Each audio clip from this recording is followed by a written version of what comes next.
বৈষম্য বিরোধী ছাত্র আন্দোলনে বিক্ষোভকারীদের হত্যার বিষয়ে সরকার চায় জাতিসংঘের ফ্যাক্ট ফাইন্ডিং মিশন নিরপেক্ষ তদন্ত করুক, এমনটি জানিয়েছেন পররাষ্ট্র উপদেষ্টা এম তৌহিদ হোসেন।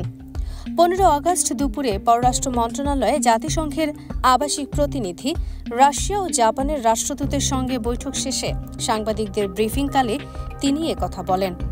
জাতিসংঘের ফ্যাক্ট ফাইন্ডিং মিশনের বাংলাদেশে আসার বিষয়ে এক প্রশ্নের জবাবে তিনি বলেন, মূল বিষয় হলো আমাদের সহায়তা করা, যাতে আমরা তদন্ত ঠিকমতো করতে পারি। যাদের শাস্তি পাওয়ার কথা তাদের যেন শাস্তির মুখোমুখি করা যায়।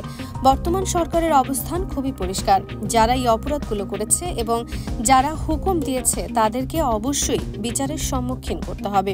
সে ব্যাপারে জাতিসংঘ সহায়তা করুক, সেটি আমাদের নীতিগত সিদ্ধান্ত আছে।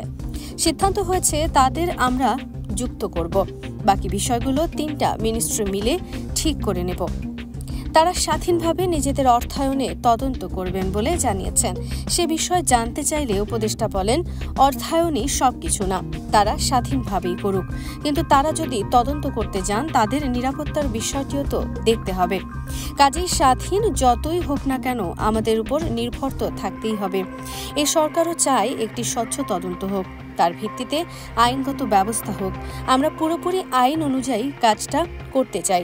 নিরপেক্ষ তদন্তে সরকার তাদের সহযোগিতা করবে কিনা জানতে চাইলে তিনি বলেন, আমরা চেষ্টা করব অবশ্যই যেন একটি নিরপেক্ষ তদন্ত হয়, তার ভিত্তিতে গ্রহণযোগ্য হয় সারা বিশ্বের কাছে। পরিস্থিতিটা এমন, যে কোনো কিছু করতে গেলেই এক ধরনের ক্রিটিসিজম আসতে পারে, তাই আমরা চাইব এটা সম্পূর্ণ নিরপেক্ষভাবে হোক, তাতে আমাদের যা যা সহযোগিতা দরকার তা আমরা করব।